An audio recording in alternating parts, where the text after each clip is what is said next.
Buenas noches, sean bienvenidas y bienvenidos a una emisión más de su programa El Surco, Arando la Revolución.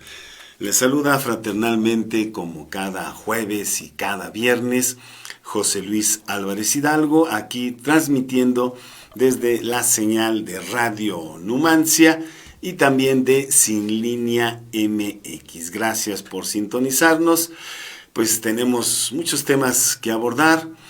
Hace una semana exactamente charlábamos con el maestro Ángel Valderas Puga y se hacía un balance más o menos general respecto a los saldos de esta elección del pasado 6 de junio, la elección más grande en la historia política reciente del país, y la que sigue a la del 2024 será aún más grande y va a tener como cereza del pastel la disputa por la presidencia de la República, por lo cual esta elección intermedia pues reviste una importancia fundamental, es como un termómetro de cómo va la situación, es poner a prueba a la 4T justo a la mitad del mandato del compañero presidente Andrés Manuel López Obrador, que bueno, ha salido bien librado en términos generales,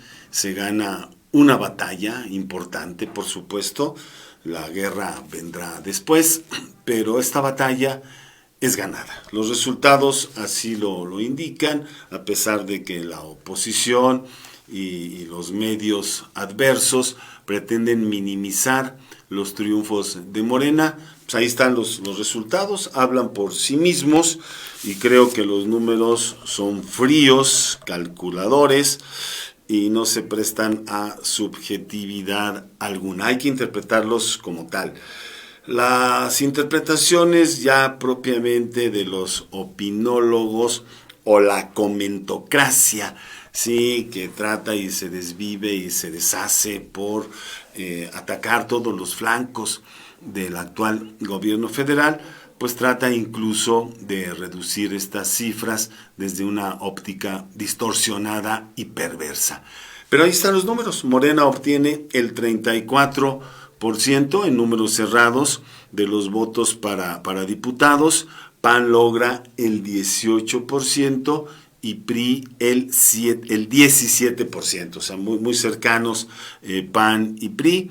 Entonces, estos resultados al lunes 14 de junio, que se publicaron ya oficialmente, luego de la revisión de 98,000 paquetes electorales, demuestra, pues, de acuerdo al propio Lorenzo Córdoba, que bueno, ha sido sumamente cuestionado y con toda razón por haber, manejado los comicios de una forma muy riesgosa para las aspiraciones democráticas de nuestro país, y no lo digo solamente por el haber boicoteado 2 candidaturas firmes, seguras, legítimas en Michoacán y en Guerrero por parte de Morena, sino todos los traspiés que había habido, antes de la elección. Después de la elección como que las aguas se han serenado en torno al propio INE, incluso al propio Mario Delgado, que fue tan severa y justamente cuestionado por elección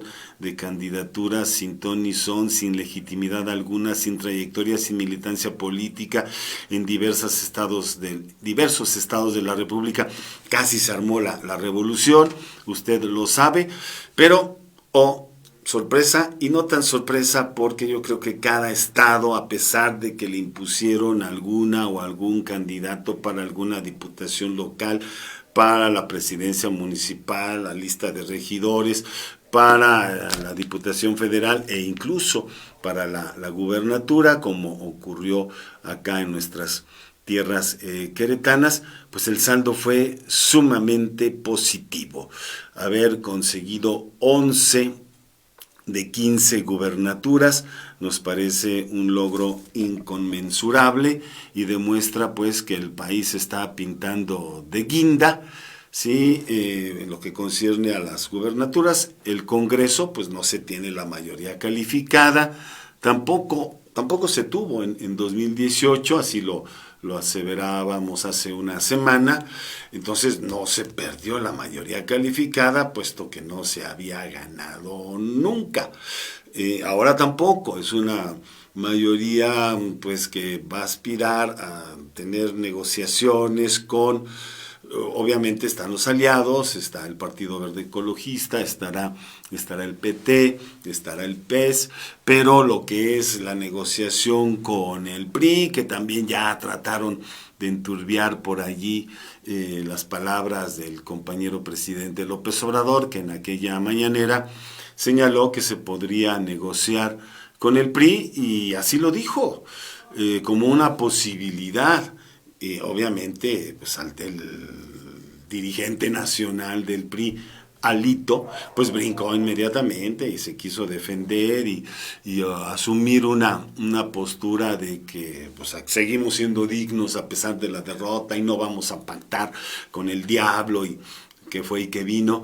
El caso es que una negociación con el mismísimo PRI en el Congreso Federal no está exento, obviamente no con toda la bancada, no con la fracción parlamentaria completa, sino el teje y maneje en las negociaciones es algo legítimo, no tiene por qué espantarnos, ni por qué creer que se ensucia democráticamente el poder legislativo, porque haya componendas que tendrían que ser, pues, sí, abiertas, nada de cochupos, nada de bolsas de dinero, como llegaban acarretadas durante el sexenio de Peña Nieto para aprobar su reforma energética. Y ahí tenemos implicados a senadores de la República de aquel entonces. Usted recordará ese video infausto en el cual pues están por allí contando el dinero, enormes sacos, maletas de dinero. El representante, el secretario particular del actual gobernador de Querétaro, Francisco Domínguez Servién, ahí aparece en los videos. Incluso el actual, bueno, no el actual, el gobernador electo de Querétaro, Mauricio Curi, pues tendrá que responder al caso de la Caja Popular, bueno, ya no es popular, ¿verdad? Todo menos popular, a la Caja Libertad, sí, donde está por ahí inmiscuido. En fin, hay que limpiar muchas cosas, pero los arreglos abiertos, transparentes, sobre la mesa en la Cámara de Diputados Federal, tendrán que darse para que se puedan aprobar las iniciativas, las reformas que propondrá y que ya incluso ventiló públicamente el presidente de México, Andrés Manuel López Obrador. Vamos a hablar sobre estas 3 reformas que son vertebrales para el proyecto. Habrá sus asegúnes, sus matices, no coincidimos del todo en alguna que otra reforma, pero sin embargo habrá que revisarla, analizar cuáles son sus alcances.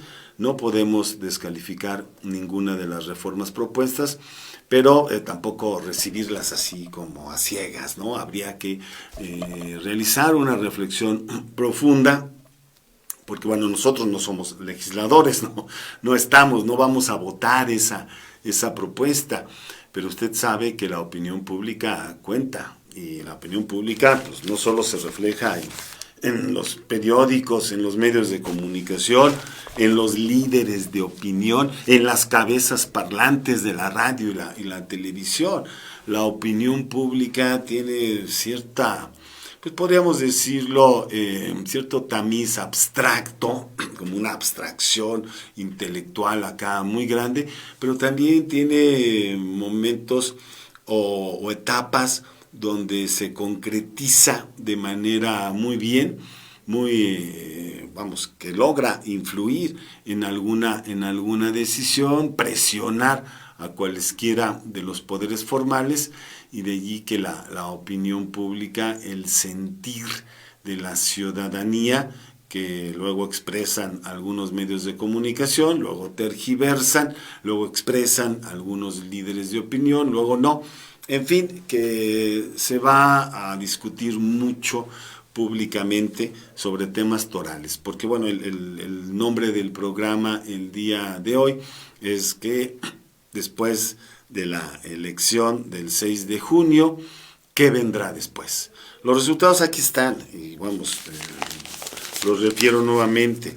Se gana la elección con creces. Morena es nuevamente en 2021, digamos, la fuerza mayoritaria a nivel nacional, no solo en los poderes ejecutivos, domina más de la mitad de los estados, gobierna más de la mitad de los estados de la República, y en el poder legislativo federal, pues también ahí tenemos mayoría relativa, mayoría simple, ¿sí? Para decirlo así con todas sus letras, pero mayoría a fin de cuentas. En el poder judicial allí se cuecen otras habas, sí, digamos que no las tenemos todas consigo en términos de que el poder judicial ha realizado verdaderas afrentas, así lo digo con todas sus letras, ha sido una verdadera afrenta en contra de las reformas del Poder Ejecutivo Federal, ha boicoteado las principales reformas del presidente López Obrador. Por ahí tenemos un par de apellidos tristemente célebres hoy en día. El juez federal, el magistrado Gómez Fierro, pues se ha empecinado en boicotear todas y cada una de las iniciativas presidenciales. De allí que pues sigue siendo un obstáculo el Poder Judicial, y no nos estamos ahora sí que rasgando las vestiduras, y por supuesto que el Poder Judicial debe tener independencia, y la tiene. Tan es así que, vamos, realiza esta serie de dictámenes, amparos, ¿sí? Para inhabilitar una reforma. Si no fuese independiente, ¿cree usted que podría realizarlo así a manos forzadas, amarrado? Pues por supuesto que no. Entonces, ese es el primer saldo, los resultados de la elección. Ahora ya ganamos, sí, pero ¿se puede ser triunfalista? Claro que no, porque quien cae en triunfalismos incurre en un gravísimo error, que es el exceso de confianza. El triunfalismo puede incluso generar soberbia, y la soberbia política es la más peligrosa de todas las soberbias. El triunfalismo puede generar un falso optimismo, en el sentido de que ya ganamos y entonces lo que viene 2024 ya está hecho. No, por eso hace falta una urgente reestructuración, e incluso yo lo he dicho en otros foros, la refundación de Morena sería un momento propicio para hacerlo. Y la refundación no significa destruir todo lo que hay y crear un ente político completamente nuevo. No. Una reestructuración en primera pues significa ordenar al partido, simple y llanamente. Ay, usted lo sabe, nosotros todos lo vivimos al interior de Morena. Fue una sacudida muy fuerte toda la campaña electoral, todas esas etapas previas a la jornada del 6 de junio. La misma jornada del 6 de junio fue conflictiva en sí mismo. No se cubrieron el 100% de las casillas con representantes del partido Morena. En Querétaro, por hablar acá de nuestro estado, no se llegó ni siquiera al 40%, entonces quedó desprotegida una gran cantidad de casillas en la entidad y a nivel nacional también. Y esa es una falta de organización muy grave, siendo la primera potencia, iba a decir, el partido mayoritario, la primera fuerza en muchos estados y a nivel pues del gobierno federal, tendríamos que haber cubierto el 100% de las casillas. No es posible que se haya desatendido esa cuestión y el mapachismo pues es un ente amorfo de origen priista que todavía existe y todavía opera. El mapache electoral pues se disfraza de mil formas para seguir cometiendo fraudes electorales. Ahora, lo que es frecuente, una práctica común, lo es sin duda la compra de votos.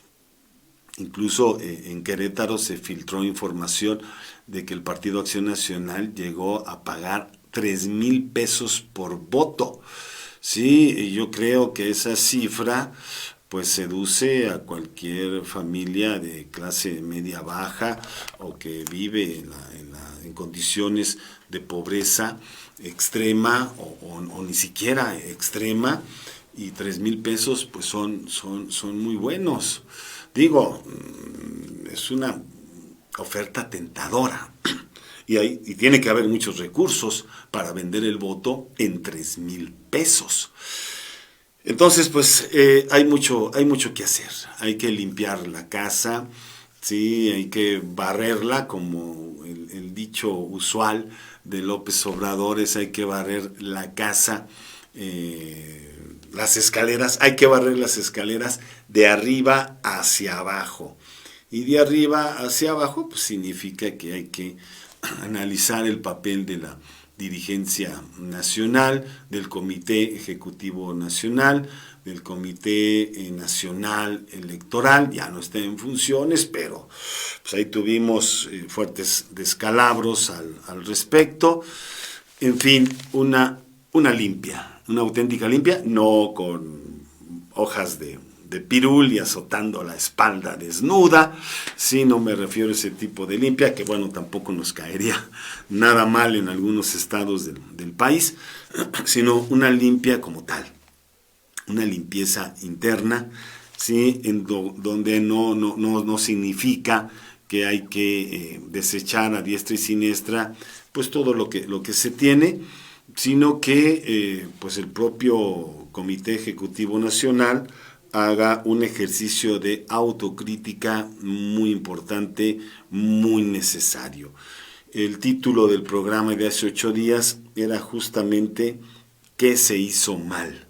¿Qué se hizo mal en Querétaro? ¿Qué se hizo mal en Nuevo León?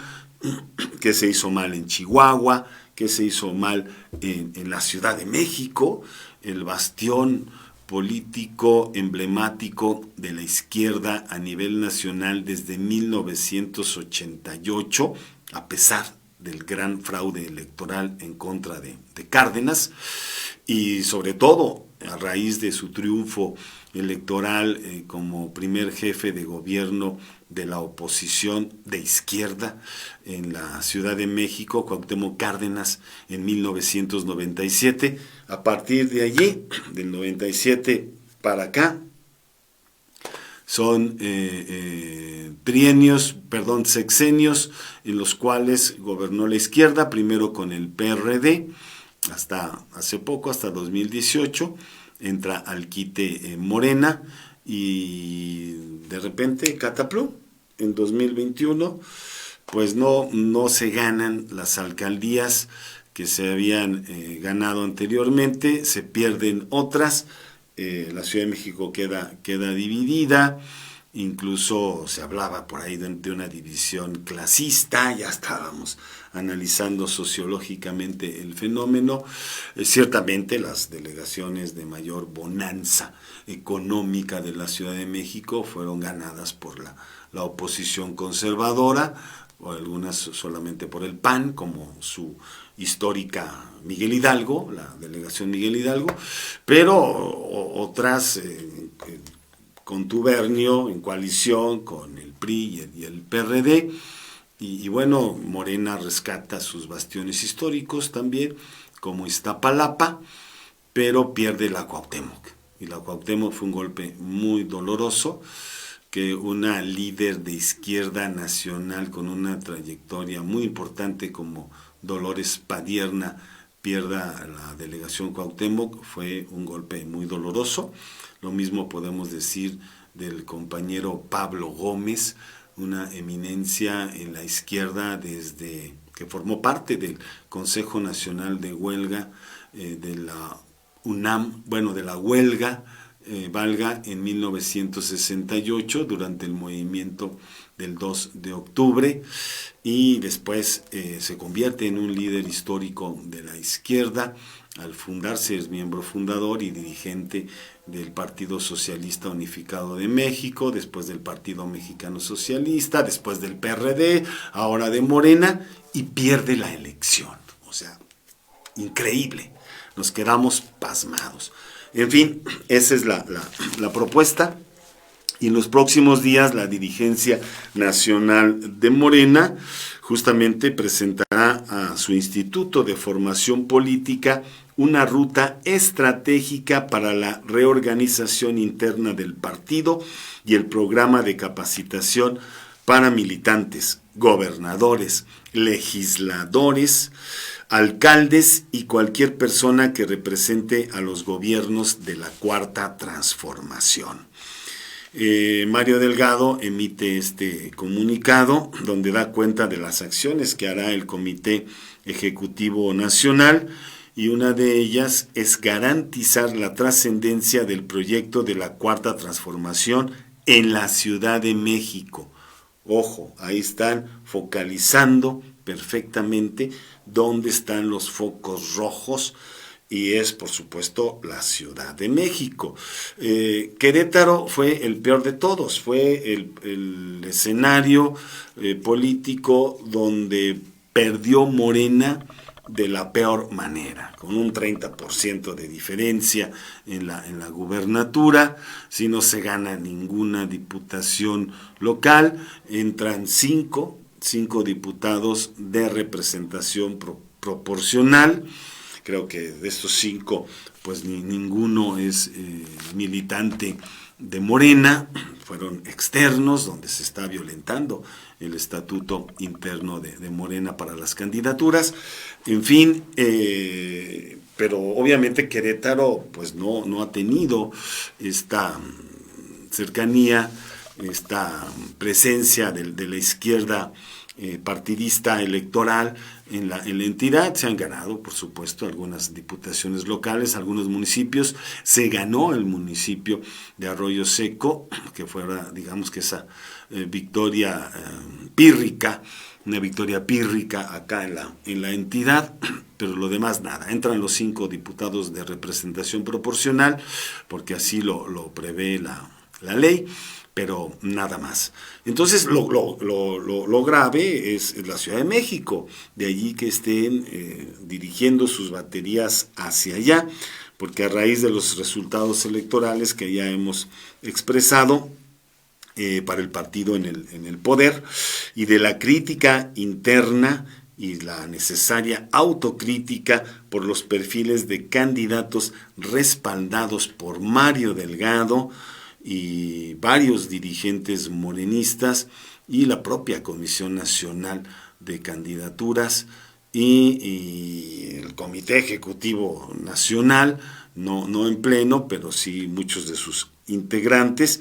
Pues la respuesta fue el anuncio de una convocatoria tendiente a la reorganización interna. Y entonces hay algo que se dice allí con lo que coincido plenamente, que el proyecto de Morena no es solo electoral. Y ahí creo que estamos totalmente de acuerdo. Lo que pasa es que se ha desvirtuado porque justamente Morena inicia, como su nombre lo indica, como un movimiento social, un movimiento de regeneración nacional, un movimiento partido que luego opta por entrar a la lucha electoral convirtiéndose en partido político, pero no debe desprenderse de su origen, y su origen es muy sano, es necesario, es urgente retomarlo. Es un movimiento social y como tal, si se queda solo en la lucha electoral y se vuelve un ente meramente pragmático, o sea, ganar por ganar a costa de lo que sea, y nos olvidamos de la lucha social y nos olvidamos de abanderar las causas más nobles y sentidas del pueblo de México, entonces Morena se va a ir al hoyo. Y eso no lo podemos permitir, no solamente por la lucha electoral, por supuesto, si se logran o si se pretenden lograr grandes transformaciones en el país, pues se necesita tener el poder.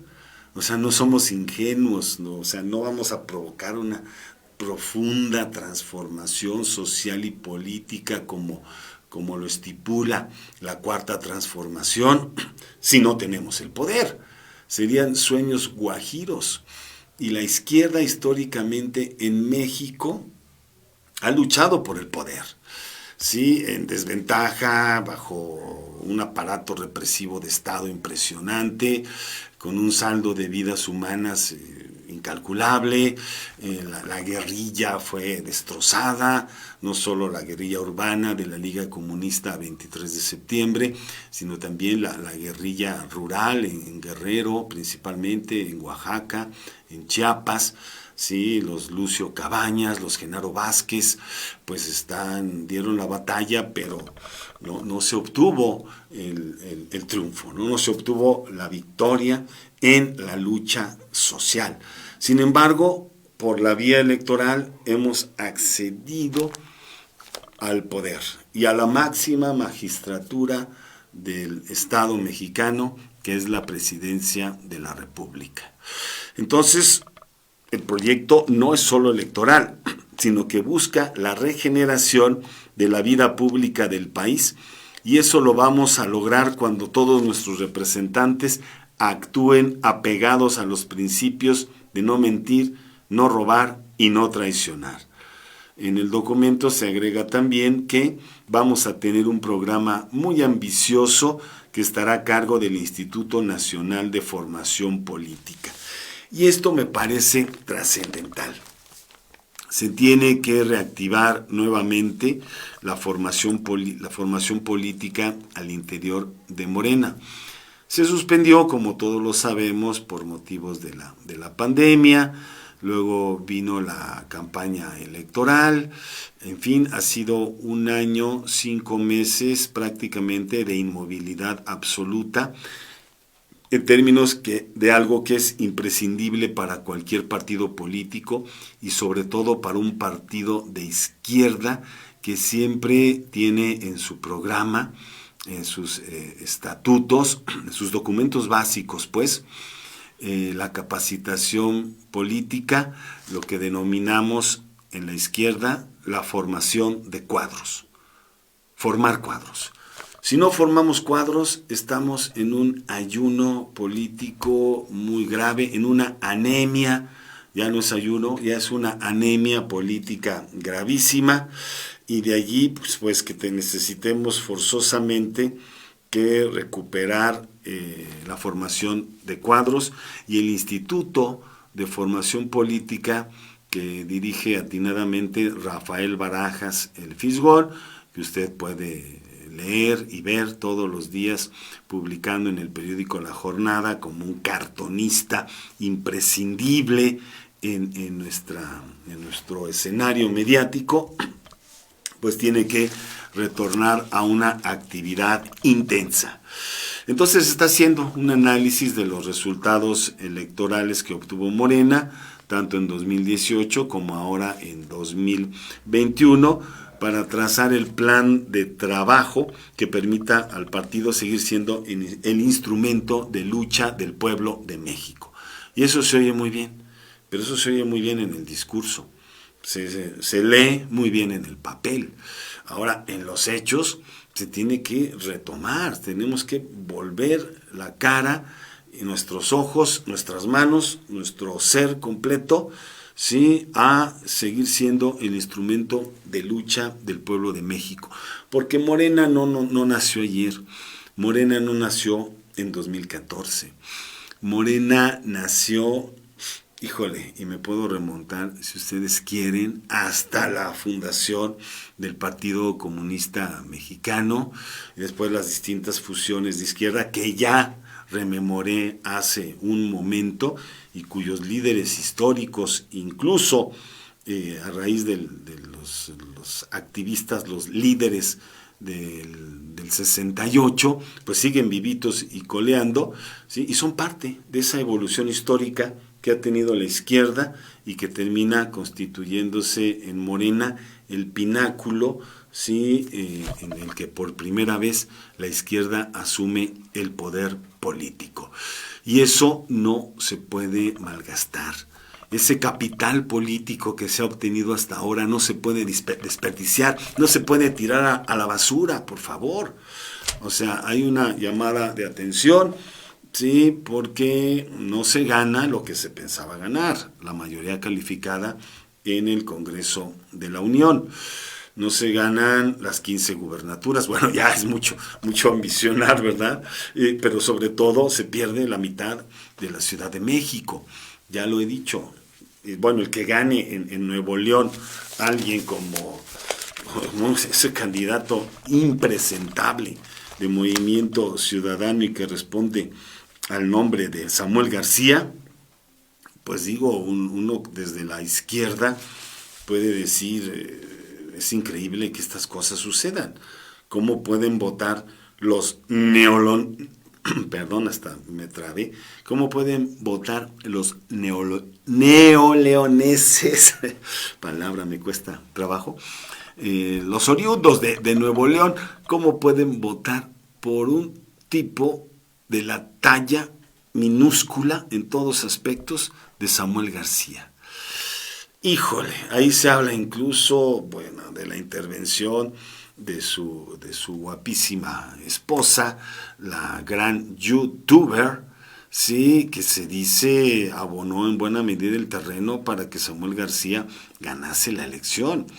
Yo lo referí en alguna columna radiofónica en la que participo acá en la Universidad Autónoma de Querétaro, en mi columna Los Media, del noticiario Presencia Universitaria. Yo decía que sería incluso un objeto de estudio interesantísimo para cualquier comunicólogo, para cualquier analista de medios o periodista avesado, analizar el fenómeno youtuber. Sí, porque si es así, si lo planteamos como hipótesis, híjole, suena descabellado. Una famosa youtuber, esposa del candidato Samuel García, logra el triunfo de su marido en las elecciones a la gubernatura de Nuevo León. Zócalo, recórcholis, como se decía en las historietas, ¿sí? Repámpanos, y búsquele otro adjetivo de esa índole. Puede sonar como incluso como una especulación pues muy pobre, ¿no? Pero luego descubrimos que por allí se inicia una investigación muy seria por parte del INE, con todo lo que la seriedad del INE pueda implicar, en contra del Partido Verde Ecologista de México, porque pagó muchos millones de pesos a más de 100 youtubers para que previo a la jornada electoral y el mismo día de la jornada electoral, es decir, en plena veda electoral, o sea, ahora sí que faltando a la ley, pues difundiesen mensajes de apoyo a los candidatos y candidatas del Verde Ecologista a lo largo y ancho del país, sobre todo en entidades claramente identificadas donde había posibilidades de ganar, y pues la investigación está en marcha. No hay resultados todavía, están señalados estos youtubers que además tienen cierta fama, cierto prestigio. No sé qué significa tener prestigio siendo youtuber, ¿verdad? Usted quizá lo sepa mejor que yo, pero tienen una fama ciertamente consolidada, son figuras públicas, en fin, tienen millones de seguidores, entonces se está analizando seriamente pues que haya pues una multa muy fuerte, una sanción muy fuerte al Verde Ecologista por haber hecho eso. Pero entonces, ¿qué onda? Los youtubers, ¿sí? Sí, están pesando en la opinión pública, están orientando el voto ciudadano, están influyendo decisivamente en asuntos torales de la vida pública de nuestro país y actúan con toda libertad. O sea, ya no hablemos de libertad de expresión, con libertinaje de expresión. Sabemos que la Internet no está regulada formalmente por ninguna ley.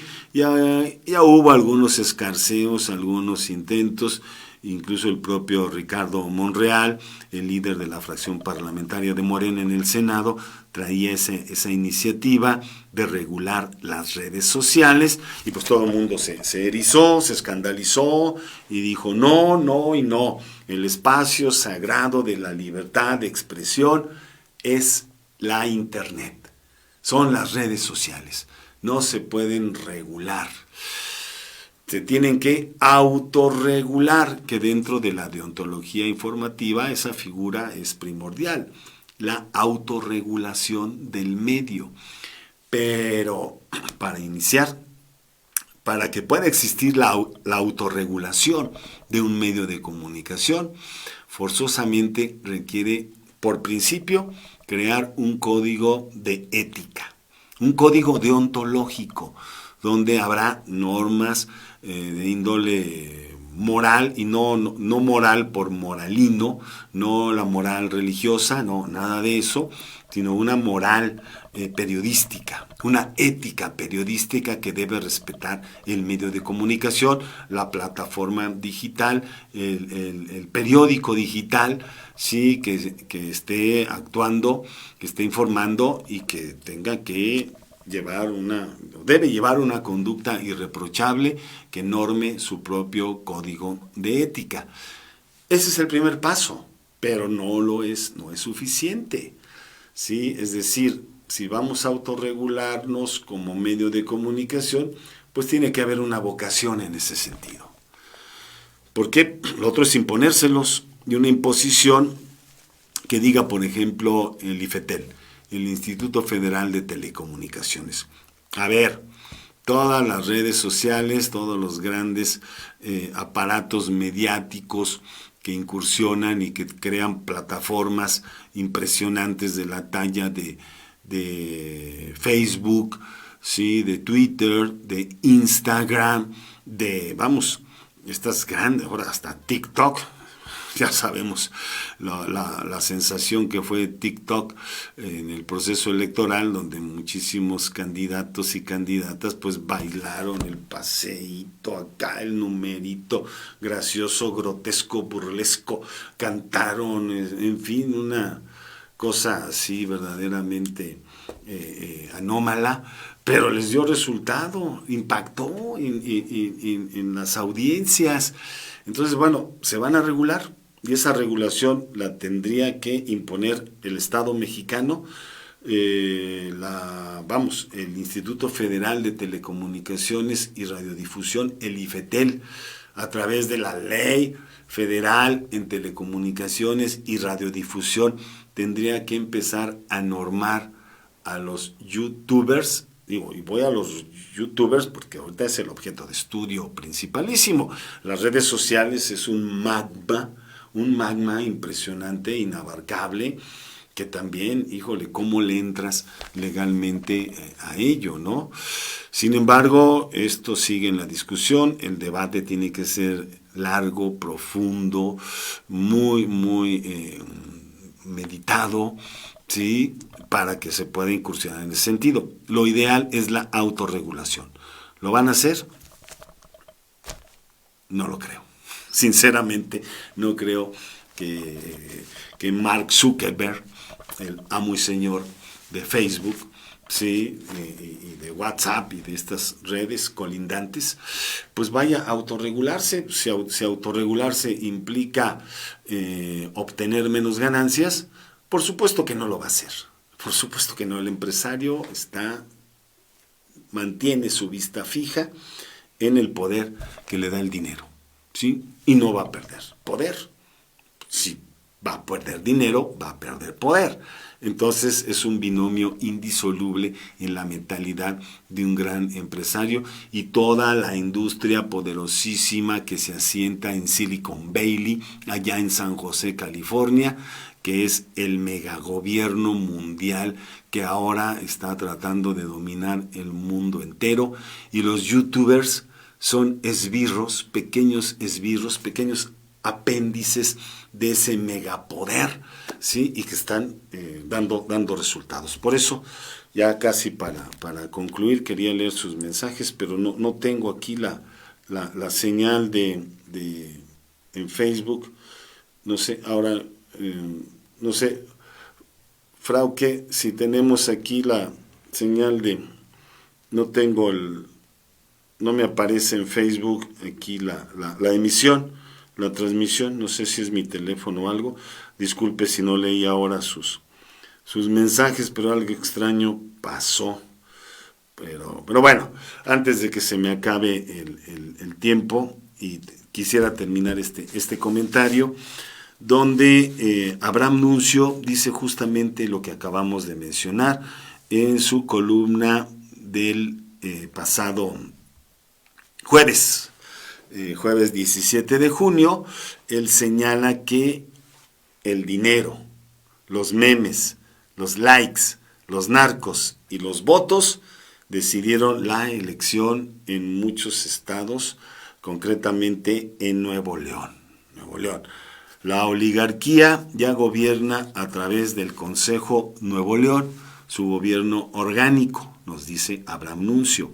En Samuel García tienen a su gobernante de la misma índole, una figura que significa por inferencia lo opuesto al lema de la 4T, por el bien de pocos, primero los ricos. Según Abraham Nuncio, ese tendría que ser, o es, el lema virtual, el lema no formal del Consejo Nuevo León, que preside Samuel García, hoy flamante gobernador de Nuevo León, el estado más pujante económicamente hablando del país. Y pues ahí tenemos a una entelequia de la talla de Samuel García, que bueno, creo que no escarmentaron, compañeros, con todo respeto, allá en Nuevo León, con el Bronco. Esperemos que les vaya muy bien, de veras, muy bien con Samuel García, pero híjole, ahí está la cosa. Entonces, este es el escenario. Necesariamente tendrá que haber cambios para mantener una política que dé buenos resultados al gobierno federal, así lo ha estipulado Andrés Manuel López Obrador. Tiene que haber garantías de seguir actuando con responsabilidad y honestidad sin endeudar al país. Yo creo que tiene muchos factores positivos el actual gobierno federal, y por lo tanto la votación masiva a favor de Morena pues se ha dado, ¿no? Se ha dado porque así lo dijo en una mañanera. No fue poca cosa ganar las elecciones a todos, incluidos a los expresidentes. Sí, y esos expresidentes que ya conocemos, los innombrables como Carlos Salinas de Gortari, Ernesto Zedillo Ponce de León, Vicente Fox Quesada, Felipe Calderón Hinojosa, y bueno, y un esbirro del poder, siempre a la sombra del poder, pero con una fuerza impresionante, Diego Fernández de Ceballos, que trataron de impedir que Morena y sus aliados mantuvieran la mayoría en la Cámara de Diputados, que era verdaderamente la mayor rebanada de pastel, era ganar la mayoría en la Cámara de Diputados. No lo lograron los opositores, la oposición doliente de la derecha recalcitrante en México no logró ni de chiste pues arrebatarle ser mayoría a Morena en el Congreso. Pero bueno, ahí está previsto el escenario. Incluso la consulta La consulta que se viene es justamente esa, ¿no? Respecto si se va a investigar o no a los expresidentes. La postura sigue siendo la misma desde que tomó el poder en 2018 López Obrador. ¿Sí? Que el pueblo decida, que el pueblo emita su opinión, ¿sí? Que el pueblo realice este juicio público que la historia le demanda en contra de los exgobernantes. Ya tengo aquí ya tengo la señal de Radio Numancia. Saludo a Gerardo Fernández Saldaña, quien nos dice: de las candidaturas, al menos no registraron en Ezequiel Montes los morenistas. No puede ser. Efectivamente, nos quedamos incluso sin registrar candidatos en algunos municipios del estado, y que el TikTok impactó en los aspiracionistas. Pues sí, Gerardo. En los aspiracionistas, efectivamente, que son muchos. Ese es el problema. Si fuera una minoría insignificante, bueno, es un problema si eso implica perder una elección. Si se gana, bueno, se ganó y ya. Pero de qué manera están influyendo en la voluntad popular es un tema obligado de estudio, sí, porque se viene 2024 y la guerra va a ser total en redes sociales. Los youtubers están afilando ya sus espadas, machetes, la espada flamígera, sí, para tratar de incidir en la opinión pública y orientar el voto del electorado en un sentido o en otro. Entonces, pues yo les agradezco mucho su atención. También nos está observando Liliana Yáñez. Gracias por enviar saludos. Sí, y quiero concluir nada más con una breve reflexión respecto a lo que se viene con las reformas electorales. Sí, una es la reforma electoral, otra es la reforma a la industria eléctrica, que ahora sí se pretende se haga primero un cambio constitucional, lo que no se hizo en la primera intentona, y que recuerdo fue una sugerencia muy atinada del experto en temas energéticos Fluvio Ruiz, quien siempre dijo: lo primero que se tiene que hacer es una reforma constitucional para que la ley de la industria eléctrica pase sin problemas, tenga legalidad, legitimidad y no pueda ser revocada de manera inmediata y arbitraria por algún juez federal de nombre Gómez Fierro, como finalmente ocurrió en los hechos, y está detenida esta ley a la industria eléctrica y la ley energética del Poder Ejecutivo también está parada. En fin, hay un boicot del Poder Judicial, sí, en contra pues de las iniciativas, de las reformas de Andrés Manuel López Obrador y de la Cuarta Transformación. Pues vamos a ver qué se viene. Son 3 reformas importantes. Sí, la reforma energética, una reforma energética, la que acabo de mencionar, una reforma electoral, suprimir a los diputados de representación proporcional o plurinominales, lo cual también es un tema muy debatible, y el hecho de que la Guardia Nacional pase a formar parte del Ejército Mexicano, también muy controvertida, pero daremos el tiempo, el espacio para el análisis y la reflexión de estos temas torales, de estas 3 grandes reformas que prevé ya el compañero presidente Andrés Manuel López Obrador en lo inmediato. Me despido, gracias por su atención, agradezco a Frauke Jonas su apoyo en los controles técnicos, a Jesús Carrión aquí de Radio Numancia, a Sin Línea MX por habernos dado el espacio. Les invitamos a vernos y escucharnos el próximo jueves a las 8 de la noche en Radio Numancia y los viernes a las 11 de la noche en Sin Línea MX. Soy José Luis Álvarez Hidalgo y nos vemos y escuchamos en la próxima emisión en su programa El Surco. arando la revolución.